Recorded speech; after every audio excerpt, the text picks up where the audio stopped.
What up, guys? Raccoon the whatever here. And I'm sorta mad, but not really because I just recorded almost 30 minutes of the episode and it had to be cut because someone called me and I don't want the number exposed and I'm not trying to go through all the editing bull stuff. But so this might be an 18 plus part. It might not be because B and Phoenix Hokage. Well, I'm really tired, and it's also a late episode upload because B and Phoenix Hokage stayed up to for me 5 a.m. for him 4, and we talked about a lot of things. And we had a lot of fun. No lie, it was really fun. And I'm gonna get straight into the story. So last I left off, Deku and Mirko were talking about whether or not Izumi was a long-lost relative or Deku's little sister. Now, the only reason why Deku's confused on whether it's not his little sister is because whenever he was with Inko, Inko was 3 months pregnant, and she's 3 years younger than him. For plot sake, she's 3 years younger than him. And she got hit with a time cord that sped her age up till she's her age now, which is 19 as well as Deku is. Mirko is 22, I think I put her as. Now we're gonna cut over to Izumi. Now Izumi walks up to her mom and she asks, "Hey, Mom." "Hey, Mom." It's the best voice I can do right now. "Hey, Mom." Oh, never mind, screw that. "Hey, Mom. I'm sorry to ask again, but do you know about the Izuku Midoriya kid?" As Inko said, "Oh, for the last time, child, no I don't." She says with a smile, but she says it with a lot of disgust and anger towards that name Izuku Midoriya, because as you know, she hated Deku and everything like that. And Izumi doesn't believe her, so she makes a plan to have Inko meet up with Deku. Now this will be a very, very big mistake. Okay, so we're gonna cut over to Deku. Now, Deku wakes up the next day as he feels a lot of warmth as well as two fluffy things across his cheek. As he looks up and he sees Mirko, the thick rabbit goddess herself. Now, me and Phoenix Hokage, discussed some things about whether or not, or how I should do a 18 plus part. We can get into that later because he says it really funny, if they grab a cat girl's tail during the bedtime sparring, would they grab Mirko's little fluff ball on her for her tail? Or grab her by the ears, something like that. Dude, being Phoenix Hokage pulled an all-nighter, bro, and it was fun. By far the funnest time I've had on Siege in a while. Now, back to the story. I'm getting off topic too much. Now,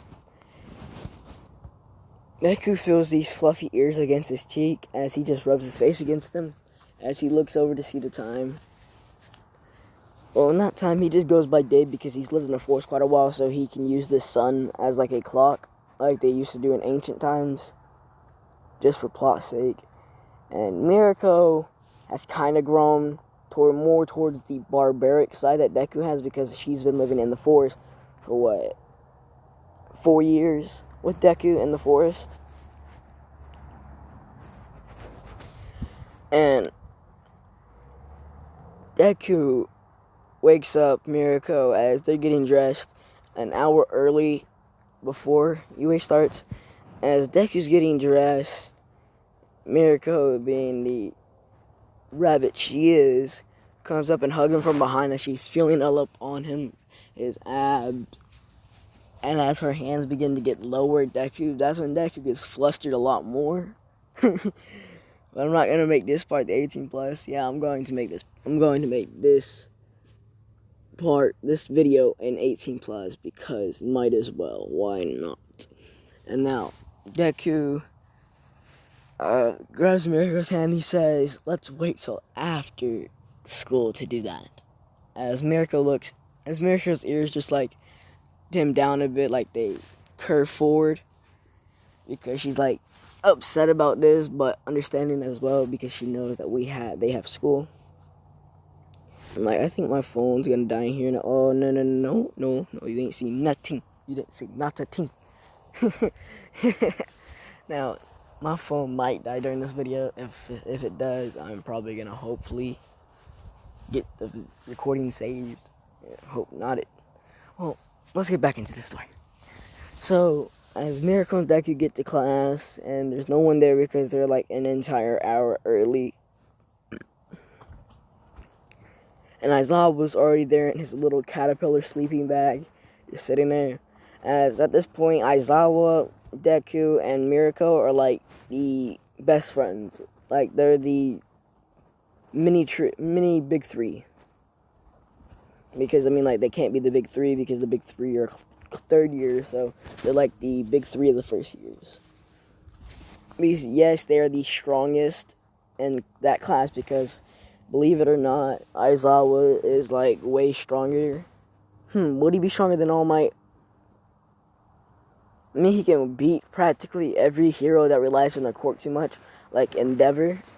Don't know if he can beat Mirko because Mirko's quirk. No, he can't even erase Mirko's quirk because that is a mutation quirk, I'm pretty sure. But he might be able to fold All Might because All Might quirk is one for all. And as seen in the anime, whenever Deku went to throw the ball at the quirk assessment test, it can be erased. It's not like a mutation quirk. So, I'm not sure whether or not that can happen, but we ain't gonna get into that. As they're just sitting there chilling for like the first 30 minutes of class. Well, not class, but of the day. As Mirko's already getting everything set up, as she comes over and leans on Deku and lays on his lap. And now, I'm gonna say Ida is still like that stupid annoying brat he is in the canon. Like, oh, you shouldn't be doing this, that, and this. Bakugo still goes into class 1A. Bakugo did bully Deku, and Deku isn't like the type of person to hold a grudge. The only person he really holds the grudge for is Inko because she's the one that literally abandoned him in his time of need. Now, even Bakugo wouldn't do that because Bakugo, yes, he was bullying Deku, but he never pushed it to the point where he almost killed Deku. So he's forgiven Bakugo. Bakugo only sees Deku as Venom, not Izumi Midoriya, the boy that he bullied that was supposedly his best friend. Now, Izumi knows none of this. She doesn't know Deku's entire backstory at all. All she knows is that he's possibly her older brother and that he disappeared. That's it. That's all she knows. So now, an hour goes by as Deku and Mirko is pushing Deku up against the windowsill as Deku picks her up and they start a makeout session because Aizawa fell asleep. Why not? You feel me? Like, why not? Now, this is around the time class 1A starts walking in as they see Mirko and Deku making out up against the windowsill, and they're like shocked. The boys are jealous, the girls are embarrassed and also slightly jealous because Deku is like that lean figure and has like a lot of badass looking scars. And so Izumi walks in, she sees this bro, and she's like, her jaw drops, her jaw hits the floor. Because she knew something was up with them, but she didn't know it was this. Now, a couple minutes goes by as as Deku and Mirko already stopped kissing. Mirko's slightly embarrassed that the class saw them. Deku's like, I don't give a fuck, let them see. So, like, we should charge them. And so Mirko laughs at this, as this, like, reassures her and calms her down a bit. And just because this is an 18 plus part, I'm not recording inside my house. I'm recording, like, out in the back field. Like, as far away from my house as possible. Because, like, bro, it's an 18 plus part. I don't need, like, my brothers walking in on me describing a sex scene, you know? Bro, oh, I just realized what I did. Oh, no, I gave Deku a little sister. Oh, no. Me and Hokage are gonna have to discuss something. It's like a really funny thing. Alright, enough of that. So, as Izumi walks up to Deku, she gives him a good morning, as Deku is, like, nervous around Izumi for some reason. He doesn't know why, he's just always nervous around her. And he thinks it's because, oh, she's related to him. She's almost like his little sister. Now, Izumi walks up to Deku and, Venom, and asks, hey, Venom, what was your life growing up like? As Mirko and both Deku, from their smiles, went to, like, a coldish glance and stared, like, no expression. As Izumi noticed this, and she's, like, shocked for a minute. And Deku says he'll explain that when he says, I'll explain that when I think you're ready for it, Izumi. And he said this in, like, a caring way. Now, I'm gonna give him that sibling relationship where, like, only after they find out they're actually siblings. Because, like, why give it to them when they don't know they're siblings? That just makes shit weird. Because then they grow too close and boom, incest, bro. We ain't doing that. Not on my channel.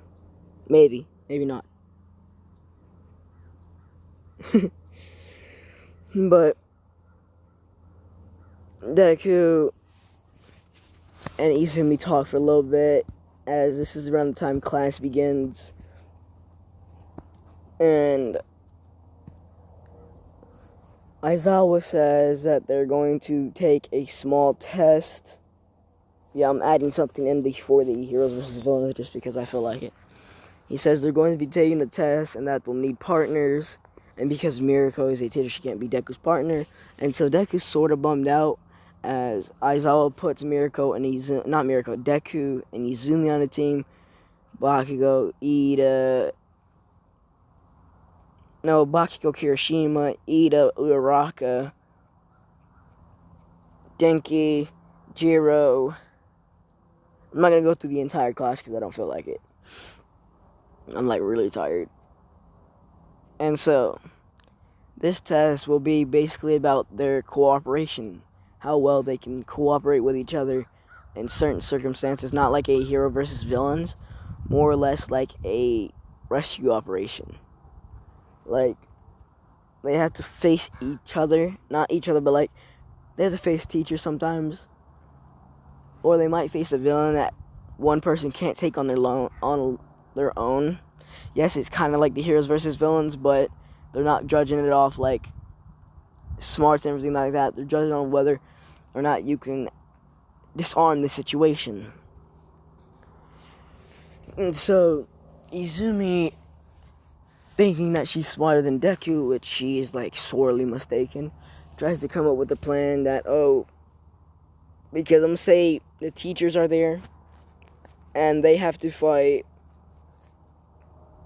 2 teachers per class, and Deku being the strongest, one of the strongest students they've ever seen, or one of the strongest people they've ever seen, because if you notice in the first part, he bodied All Might, and All Might doesn't got the injury, but he has found his successor after getting bodied, which is Mirio. Now, the people that Deku and Izumi have to face is Aizawa and All Might. Now, Aizawa hasn't gotten that injury from the USJ because I haven't done the USJ. I'm trying to take things slow to make them like an hour long each time and add more detail to these videos. I'm trying my best, but some might be shorter than others. I'm like 100% guaranteed to make them an hour long no matter what. But I'm gonna get back into that and stop ranting. So as Izumi is extremely scared and nervous that she has to fight All Might and Aizawa, he's mainly scared about the Aizawa because he can drop her cork off, like just completely erase it. While Deku has no care in the world, so he says, "Hey, Izumi, I'll take on Aizawa. You think you can handle All Might?" As Izumi says, nervously, yes. Now, I was gonna say something, but then I'd ruin it. Alright, so as Aizawa sees Deku coming towards him, and Aizawa is scared because Aizawa knows that Deku's cork doesn't get erased because Deku doesn't have a cork, and majority of the teachers that were there know this, including Mirko and Azu. They all know that Deku is corkless because they've already got him tested, even though he didn't want to be tested. And so they really don't know what that monstrous creature transformation he has is, so they just don't question it. Now, Deku's fighting style is kind of like Broly's. It's like slugging around his weight and causing like mass amounts of damage. Because in this one, the pros, heroes, war pros, and the villain. Nah, I'm not gonna do that. Nah, just like normal 2v2. So Deku kind of has a fighting style, and this fighting style is like beat a bitch down, like no mercy, complete and utter demolition of the face. Like he breaks their shit. Now, Deku's only able to do this fighting style because of his speed and overall raw power. And, like, I'm going to say Deku is, like, 75% All Might without the Venom transformation. And when he goes into the Venom transformation, he's, like, 75% One For All 10th user. Yeah, 10th user, because it'd be, like, doubling stronger than the other one. So he's, like, overwhelmingly powerful in the Venom stance. But he doesn't really use it because of the fact that he can easily kill with it. And Deku mainly uses that form in woods to scare off people because, like, yo, it's a big monster. It's never been seen before. You're not gonna stand there and look at it and try and fight that, because Deku does have a regeneration ability because of Venom. Now, his regeneration is, like, top notch. Like, it can't bring him back from the dead, but like if he gets a hole through his heart, he'll be fine. It's just gonna take him a minute to heal it. But if he gets shot through the head, like pretty much he's like a Nomu. Like he won't die unless he gets shot in the head, or unless you rip like the heart out of his body. He has to like take time to regenerate a whole new heart, which is gonna take him like 20 minutes. And so, as Deku is charging towards Aizawa, he almost teleports, but he's just moving really fast. Aizawa is terrified as he gets like a hard right hook across and like hitting him in the shoulder, breaking his shoulder all the way up to his neck. And this destroys him. Well, not destroys him, but like really injures him. But now Deku's not trying to injure Aizawa because they're like friends. But Aizawa told him before the match not to hold back because of this. And so Deku doesn't. And so Mirko seeing this, she's horrified in a way, but she's also like really excited because being in the woods with Deku so long, she's grown barbaric. She has that like animal mentality, like it's a dog eat dog world. Only the survival of the fittest. Now, Mirko wouldn't be able to survive like Deku would have in the forest because her metabolism wasn't up like that. She didn't know how to make fire and everything, that and this. Deku knew how to make fire, he just didn't like to do it because he doesn't like the heat. So, we're going to leave it right here. We're going to come over to the forest that Deku left. Now, as the mythical bears and everything like that are guarding the forest, this is when, like, over the couple of months and weeks, they've set up, like, a secure thing around the mountain. Now, a couple people have died because of these bears, and these were people that didn't heed the warning that Deku gave them. this not being like really big pro heroes or any pro heroes at all. It's mainly being police officers and everything like that. Some greedy people trying to get their hands on the iranium. Because iranium is small but heavy. So, as I said, like 10 pounds of iranium is like $30 million. Just for like plot's sake. So, Mirko and Deku are very rich. So, Mirko and Deku, well, Deku's taken up, like, he makes the cave that they live in into, like, a 5-star, like, a mansion, pretty much. Like, it has stairs and everything like that, torches on the wall. It's over relatively hot, but because they've lived in that forest and in the same area for so long, they've grown used to it. So, like, they can take Todoroki's heat, and it'd be like a cozy campfire for them. Now, Endeavor's heat would be like, for Deku, it wouldn't do much, but it just piss him off because he hates fire because of the venom in him. Yes, venom has the little thing that keeps him from killing him. Well, the immunity to some of the fire. But if Deku is like caught off guard by it and he doesn't have enough time to shield Venom, Venom can be injured. Now, Venom can't die in this one, but he can like disappear for like a couple of weeks at it on end. And Deku only found out about this once because whenever he was fighting the corked grizzly bear, which is the mythical bear, the first one, Venom, as it roared, it made a really loud sonic boom because its roar is extremely loud. He noticed that Venom no longer was talking to him and quite a bit of his strength disappeared.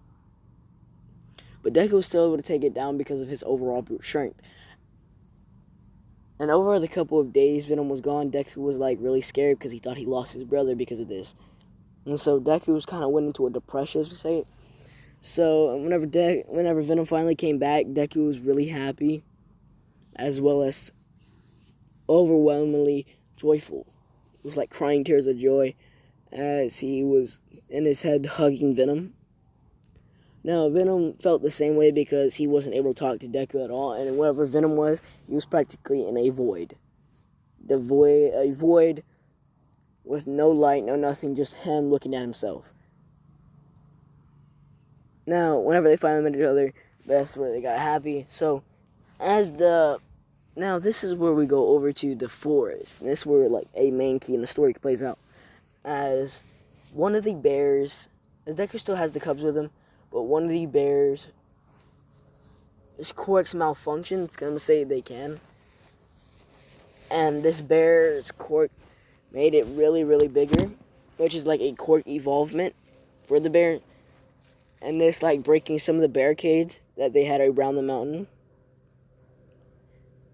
And now the bear is, like, I'm going to say, like, almost 100 feet. So it's, like, 75 feet tall.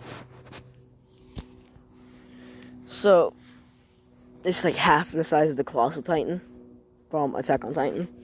So, Deku sees this, and he's, like, well, he doesn't really see it. He feels it. But he knows that they will take care of it. Now, the reason why this bear's cork went haywire is because a drug was put into the bear from a distance, like with a dart.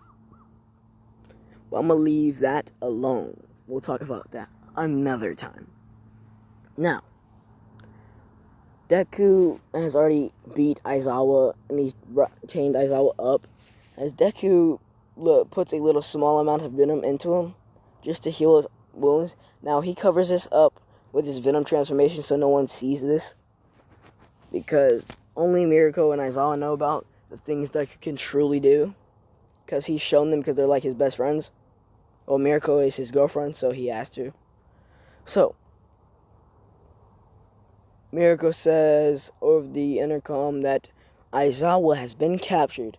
Now, All Might hearing this, he's not too surprised, as he's having some trouble with Izumi, because Izumi's telekinesis core, he's easily able to pick him up and just like throw him around. But he's also using the, I forgot the name of it, like air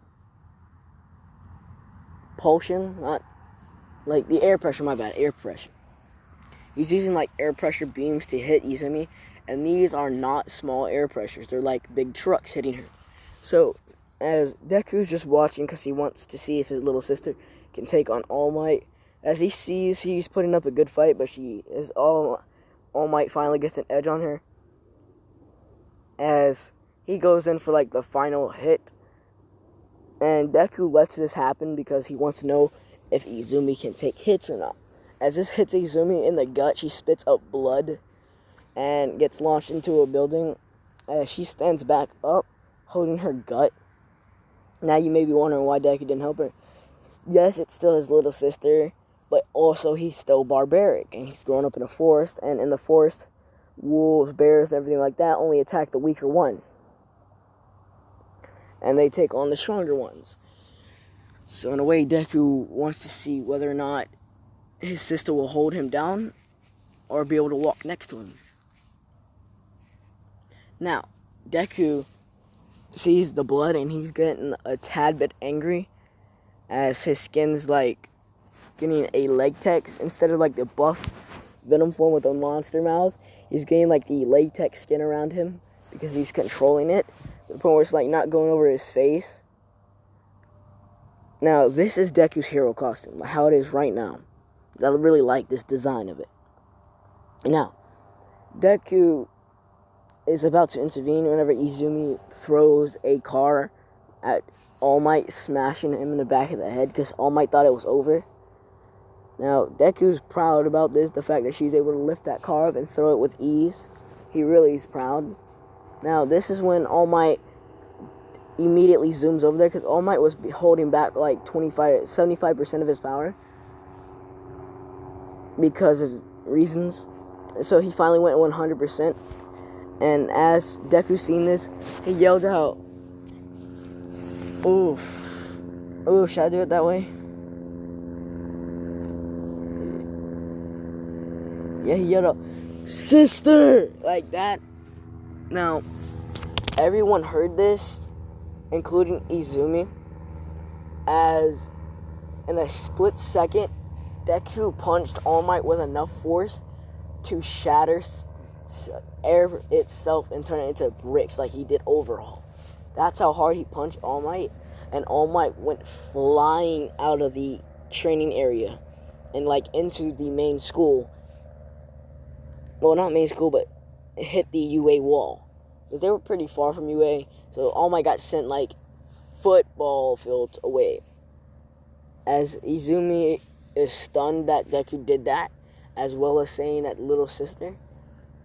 And this is when Deku realized what he said, and he's like face palming a bit because like he didn't want her to know this, and so Deku quickly like moves away as Mirko comes down there to make sure they're okay and everything like that. And then we cut over to All Might. All Might got his shit split, like his face, his jaw, everything broken. His time limit stays the same, but his face will never be the same. That smile, yeah, it's a almost villainous looking smile, but he's gonna get plastic surgery done to fix it because Deku fucked his shit up. Now, we cut over to Inko. As Inko has been wondering why Izumi has been bringing up Izuku, her stupid, disappointing son. Now, she doesn't know that Deku is still alive.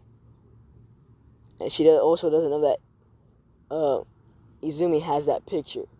Now, this is when, like, the main part of my story starts.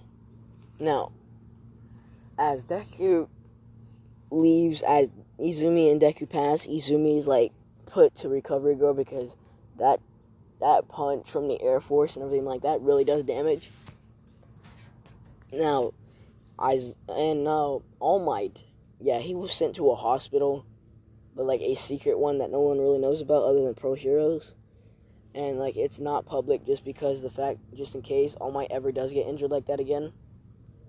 Whenever he was with Sir Night-Eye in his younger age, like it's not brought up to it. So, and Aizawa was there as well, but Aizawa wasn't as badly injured as Izumi and All Might. Now, whenever Aizawa sees All Might, he laughs, and now up in the area whenever they see Deku punch All Might and absolutely body him with one punch, everyone is astonished, and they kind of all give up hope of ever beating Deku, other than Bakugo and Todoroki, because they still think Deku is weak, because Todoroki's still that brat, that cold daddy issues having self. Bakugo's still that arrogant prick that thinks he's better than everyone, but ended All Might. Now, as Deku goes to class, gets changed, and is walking out the door, Izumi is following him because of what he said, that whole sister thing. And bro, I'm not sure if he's posted it yet, but Phoenix Hokage has the best impression of something I might do. I mean, like, I have an impression, but it's nowhere near as good as his, bro. His impressions, like, it could be seductive, it could be, like, normal, bro, it's insane. Now, as Deku gets to the forest, as he walks in, Izumi's questioning this because she always thought he lived in a house and everything like that, as Mirko has finally caught up with him, as she didn't see or hear Izumi behind them. Deku didn't notice because he has too much on his mind, because he just gave away his entire identity. Now, everyone's questioning this, as well as All Might, because he said this before punching All Might in his face. Now, as Mirko and Deku finally get to the cave, Izumi is like questioning what are they doing, as the cave is blocked off by a giant rock. As Deku just sticks his hand, or grabs it like a baseball, and just moves the rock to the side. As Izumi's like amazed that this was brute strength, but she's not surprised because of what he just did to All Might, the #1 hero. As they finally go inside, as they leave the door open because it's still during daytime. As he goes inside and he sits down on the couch. Well, on his couch, because him and Mirko have two different couches. He likes the cold, hard concrete couch. Mirko likes the cushioned couch. And so they have two different couches because of this. Now, instead of Mirko sitting on her couch, she goes over there and sits on Deku's lap. And now, for hilarity, just for the love of hilarity, this is going to be where the 18th part starts. And yes, Izumi is going to be watching. Bro. Now, I'm trying my best not to make anything like weird, but we're not gonna get into it. It is what it is. Alright, so as Mirko sits on Deku's lap, as Izumi's already inside the cave now. She's like behind a wall, like she can't be seen.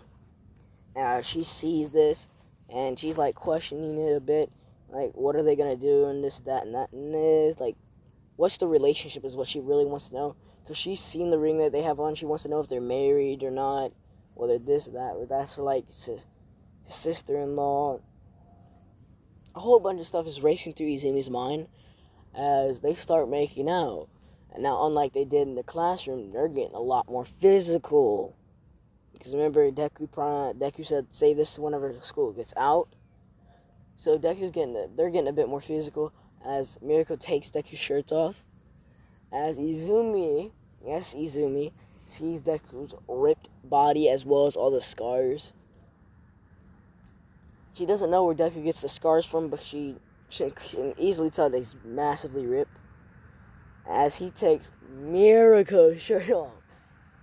This is around the time Izumi's getting awkward. She's getting weirded out, not by like disgust, but by embarrassment of seeing her brother about to have sex with the rabbit hero Mirko. Now, we're gonna go a couple minutes by as Deku and Mirko are completely undressed, and as Mirko is down low giving him a sloppy toppy, you know. If you get the memo, you get the memo. I'm trying not to go into too much detail about this. Now, as Mirko deep throats, okay? Now, Deku is above average. Let's just say that. He's like 11 inches, okay? So Mirko's deep throating 11 inches. And Izumi is seeing this, and she's like, now she's getting like horny, okay? I mean, like, I don't plan on making this a Deku X Izumi and Mirko ship at all. But I can make it where Izumi has feelings towards Deku, and Deku's like Goku, he's a fucking dunce. He doesn't notice, and he doesn't do anything about it. He's like the most dense main character in a harem anime in the world. Like, he doesn't know he has a harem at all. Like Ichika from Infinite Stratus, bro. Doesn't know they like him. Something like that. Now, this is when Deku doesn't bust because he has phenomenal stamina. But now, they switch positions. Deku is eating Mirko's carrot cake, okay? Let's put it that way. Bro, I'm so glad I'm outside right now, because if I had to say this inside, bro, that'd be bad. Now, as Mirko is grabbing Deku's face, and she's letting her animal side loose, bro. Like, she's going to, like, that rabbit, because if you don't notice, rabbits love to fuck. So, Mirko is enjoying herself, as now Izumi is getting a bit wet seeing this. Now, she's not, like, flooding like Nigeria Falls, but, like, she's getting close. And she's just watching. She's so mesmerized by it, she can't look away. This is getting really weird, bro. I'm not even finna lie to y'all. This is getting really weird for me. But screw it, we're gonna keep going. Now, this is when Mirko busts in Deku's mouth as Deku drinks it. Because dude's a fucking beast. Literally. And so now Mirko is begging Deku to stick it in.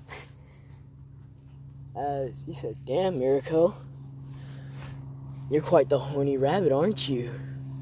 And I'm not doing any fucking foreplay. No, none of that, bro. None of that. That's just too awkward for me, bro. Too awkward. Now, Phoenix Hokage is going to be in my comment section, bro. Mad as hell because of how I'm going to end it. It's going to be so funny. Now, Deku and Mirko, well, as Deku sticks it in, Mirko is, like, having, like, bro, she's in heaven, bro. She's literally melting. She's breathing out steam as they begin to fuck like rabbits. Me not trying to throw a pun in there, but they are, like, let's just say this, Deku is utterly destroying Mirko, and now this is around the time Izumi is masturbating to this. I can't keep a straight face when I say shit like this, man. Okay. As Izumi's masturbating to this, Deku is, like, getting some back shots on Mirko, bro. And, like, you can hear sometimes bones will pop. Because Deku is not holding back. He's, like, 100% smashing the shit out of Mirko. Like, Mirko ain't finna be able to walk for the next week. As, like, Mirko is, like, very sensitive because she's been nutting the entire time. And Deku's just not stopping. Now, this goes on for, like, an hour and a half straight of Mirko getting utterly destroyed. And, like, Mirko has almost lost consciousness. As Izumi has already, like, fully masturbated, like, 4 different times to this. And she can't get enough of it. And so, as Deku's finally getting close, after like an hour and a half of destroying, of complete, utter vaginal destruction, and like hip displacement, as he finally gets ready to come, and he pulls out, okay? I'm not gonna have him impregnate Mirko yet. What? Okay. Now, we move on.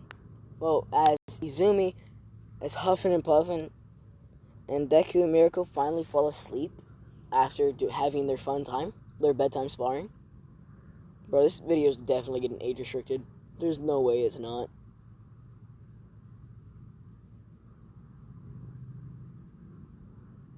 Now, we move over to... We get up to the next day. Now, Izumi fell asleep in front of the cave. Well, outside the cave. No, inside the cave. So she stayed warm all night as Mirko and Deku... Well, as Deku wakes up, as he's getting dressed...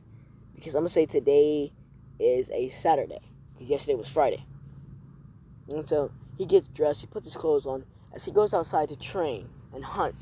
As he's walking, he looks up to his right and he sees Izumi's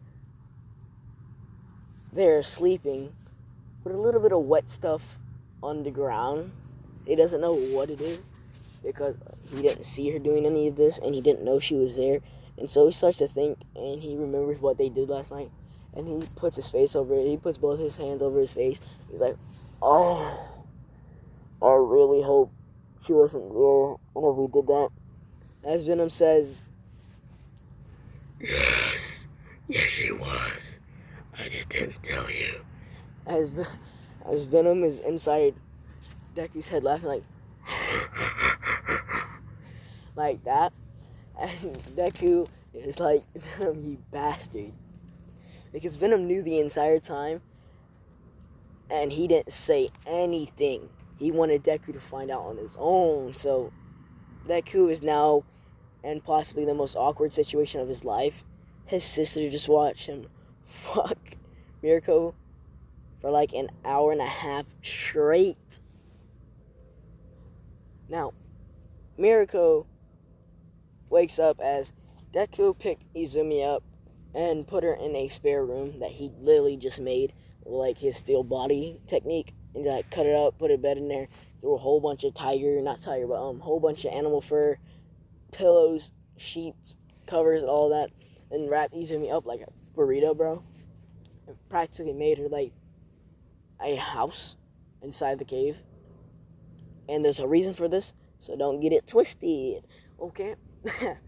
Now, Mirko wakes up, and she goes to stand, she falls. Like, she can't stand as she's questioning this, and then she remembers what happened last night, and she's, like, happy about it, as well as embarrassed. As Deku comes around the corner, and he sees Mirko struggling to stand up, and he asks if she's okay, just looking at her funny. And she says she's fine, it's just that she can't feel her legs. And so Deku just starts laughing about this. He said, we really did have fun last night, didn't we? As Mirko is embarrassed because she let her animal side out, and Deku's seen all of that inner rabbit. She let all of that inner rabbit stress out that night, bro. Like, she went from humanoid, like human and rabbit, to straight full-blown rabbit fuck, like rabbit, let's fuck all day, all night, all this, that, and that, and that. But we not gonna go into that. Now, that day, Mrs. Midoriya, a.k.a. Inko Midoriya, is questioning where Izumi is, because she didn't come home that night. Now, the dorms haven't been implemented yet. Even if they are implemented, Deku is still going to stay in the forest, because he's already living on campus. Now, every time a student goes into Deku's forest, he has one of the animals fuck that student up. When I mean, like, not kill the student, but gravely injure him. Not to, like, a life or death situation, but one he'll remember. Now, like, overall, 30 students have been injured by the animals that Deku have told to injure them. Now, these are, like, the top tier, like, hunting animals, like bobcats, tigers, like corkless tigers, everything like that.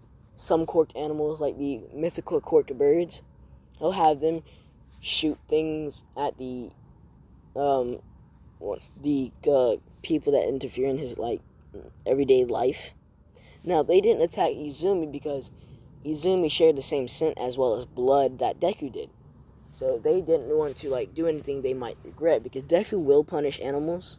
He won't, like, kill them, but he will, like, beat them. Not animal abuse, no. More like a king would do. Like, he'd give them a punishment.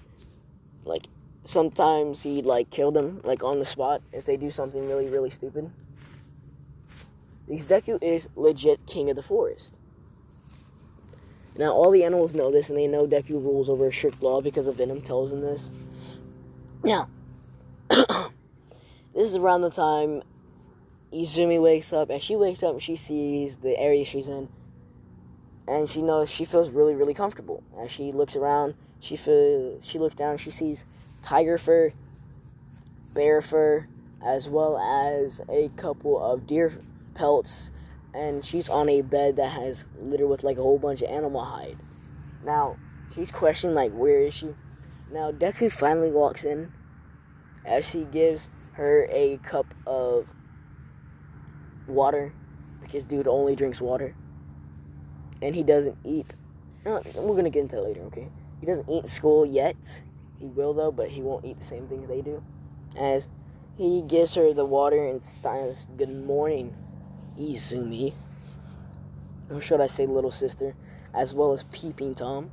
Now, whenever he says Peeping Tom, Izumi's confused, and then she remembers what she did last night, and she covers her face and goes underneath the covers, and like complete and utter embarrassment, bro.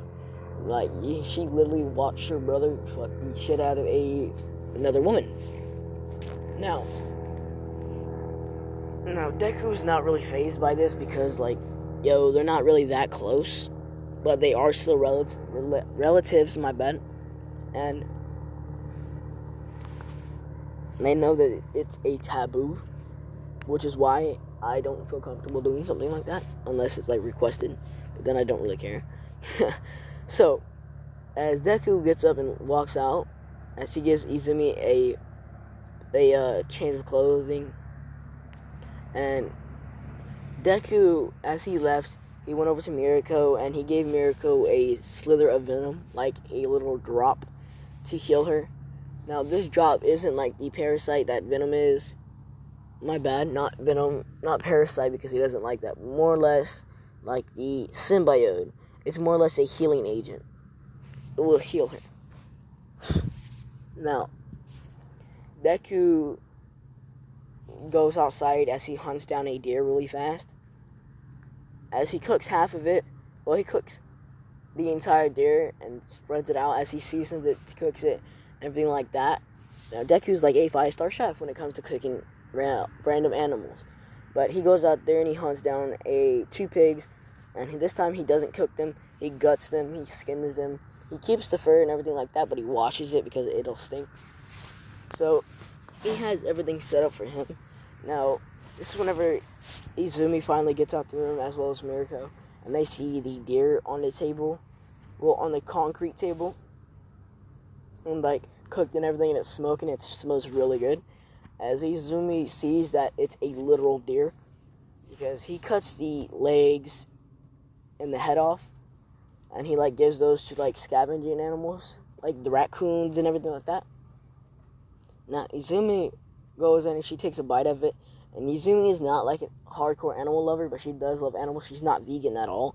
She does eat meat, but she's never really seen the way Deku would eat. So, as Deku drags in the 2 pigs, and they're like really bloody as well as him, and he wasn't wearing a shirt, so like it exposes like how bloody he really is. And Izumi is like surprised about this, because she wasn't expecting someone to walk through the door covered in blood. As Deku takes a washcloth and cleans himself up a bit, as he finally walks out and he cuts a piece of the boar off. And this is whenever he goes in to bite it, and as soon as he bites it, Izumi's like, wait, you have to cook. And then as he bites into it and eats it, and she sees the blood going into his mouth, it's sort of disgusting. It's disgusting. Now, no joke. It was a small life story. We went to a restaurant one time and I ordered a well-done steak, and they gave me a raw steak, and whenever I bit into it, when I could you not, my mouth was full with more blood than there was any type of steak, bro. Like, I wasn't disgusted by it because I'm a pretty much gory person in general. Like, I could see intestines and everything like that and not puke.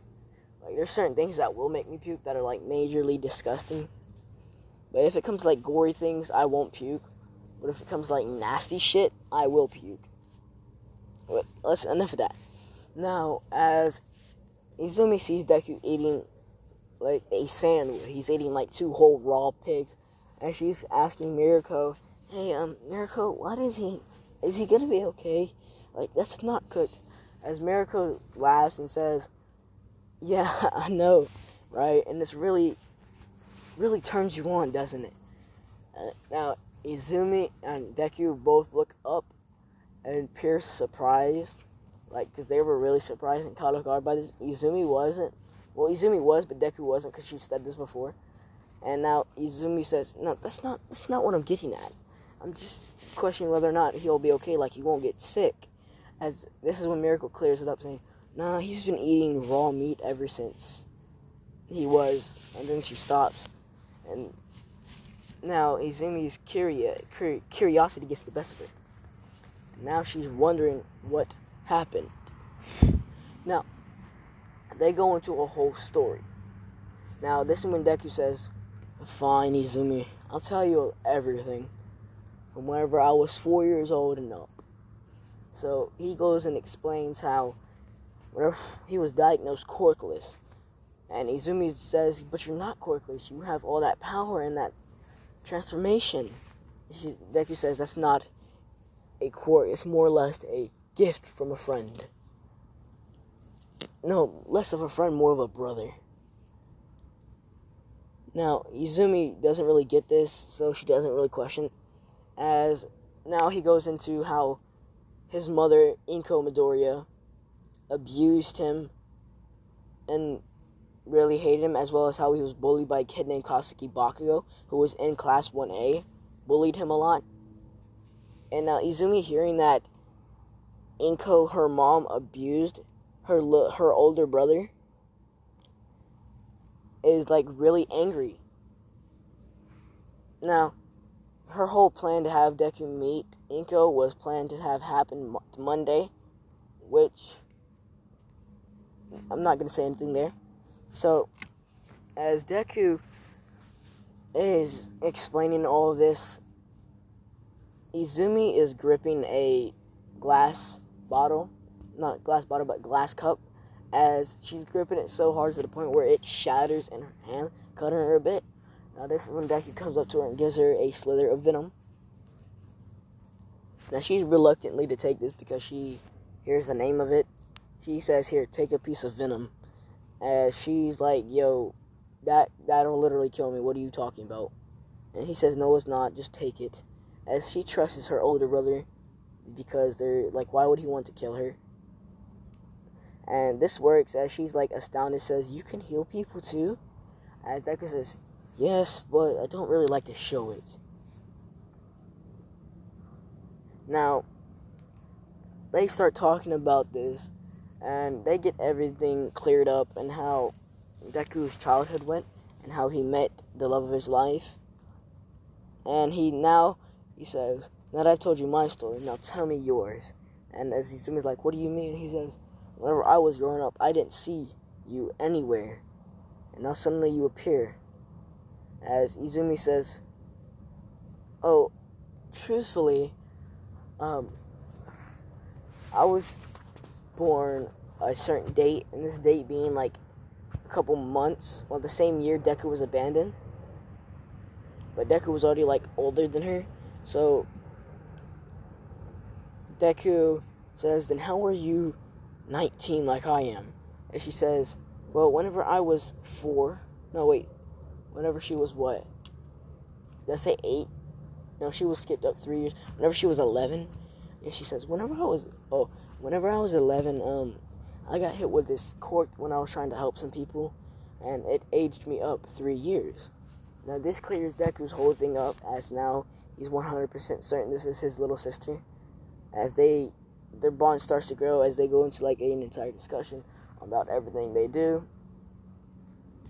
And like, now we move over to, never mind. As they walk into class, they start going to trips together outside of school because the dorms haven't been implemented, so they're allowed to leave campus.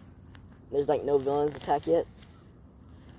Now, Deku, Mirko, and Izumi have been staying with each other. Izumi told her mom that she is staying with a friend and not to worry about her. As Inko said, that's not happening. As Izumi said, it is happening because now she went from like that kind, heartly child to that like coldish because of what her mom did to her only brother. Now, as Inko is like surprised that she would talk this way to her, and she's kind of getting pissed about this because she's like Endeavor. She shows a front in front of everyone, but in reality, she's a total biatch. Now, Deku sees that she's messaging Inko and says, "Don't worry about Mom. She ain't gonna be doing much of anything with her weak quirk." As Mirko, Izumi, and Deku all laugh about this. Now, the three, over these couple days, Izumi has grown quite close to Deku, and they have that like annoying sibling relationship. Now, if you don't got siblings, you wouldn't really get it. On like if you're an only child, you may think you want siblings, and if you really do want them, that's cool and all. But you gotta have some patience. 'Cause these little motherfuckers, dude, oof, they're very annoying. Now, Deku and Izumi walk around as Izumi started calling Deku Oni-san. Oh, I fucked that one up. She goes, because my voice is really dry right now. My throat is anyway. I'll try again in a second. As they talk about this, and she's no longer calling Deku Venom. She calls him Oni-san. Like that. Well, Oni-san, I can't say it right now because my throat is really dry. I'm not really trying to, like, really get the voice impression down. Like, Phoenix Hokage, he will nail that every second, bro. Like, he nails it. Like, if you give him water, dude is a full-blown anime lolly. It's unstoppable. Now, we're going to move over to the start of Monday. Now, as Deku, Mirko, and Izumi are already in campus, as they wake Izumi up, they can tell Izumi that they're going to school. And Izumi doesn't know what time it is, so she asks Deku, and he says, "We got an hour before class starts." Izumi says, "What? Then let me sleep." As Deku says, "No, we're going to class. Get up, Izumi." Because Deku is taking on that big brother role. And now it's getting dark outside. So, Izumi gets up reluctantly, gets dressed, and she's like really mad at Deku, but like that sisterly mad. Like not really aggressively mad, like pissed off. More like aggravated that she had to get up. As they start walking to school, as Izumi has already forgotten about her little plan. And so, as they're at school, and they're in there for like 30 minutes of class, but before class, this is when Ida, Todoroki, and Momo come in because they're like usually the earliest. And they started coming in way earlier because Deku was always there first. Now, this is when Aizawa, well, the rest of the class comes in. This is whenever they get ready to start. And as Deku hears the thump, thump, thump, thump, thump, thump, thump, thump, thump, and they hear All Might saying, "Coming through the door like a hero," as he smashes through the door. And everyone's just like cheering as Deku says, "Oh my, that's not coming through the door like a hero. That's coming through the door like a maniac." Like that, as everyone looks over at Deku and starts laughing because of this. Because they know Deku's not like serious, he's just playing around. He's just lightening the mood, as All Might himself even laughed about this. Now, as they're walking outside, as they've already gotten changed and they're heading towards the bus, this is when a certain voice says, "Izumi, what are you doing? We were supposed to meet up today." As everyone looks behind them, as Izumi is shocked, as and Class 1A is like confused on who this is, as Deku didn't turn around because he was already on the bus. Now, he's questioning what's taking them so long, as he gets off the bus, and he looks around, and he asks Mirko what is the problem, because they're on the opposite side of the bus, and Mirko says she doesn't know. as Deku comes around and he sees Inko Midoriya, his mother. Now, that's where I'm going to be leaving it off today. And I mainly did this cliffhanger just to mess with Phoenix Hokage because it's really fun to do. Now, I hope you guys have a good day and have a beautiful rest of your week.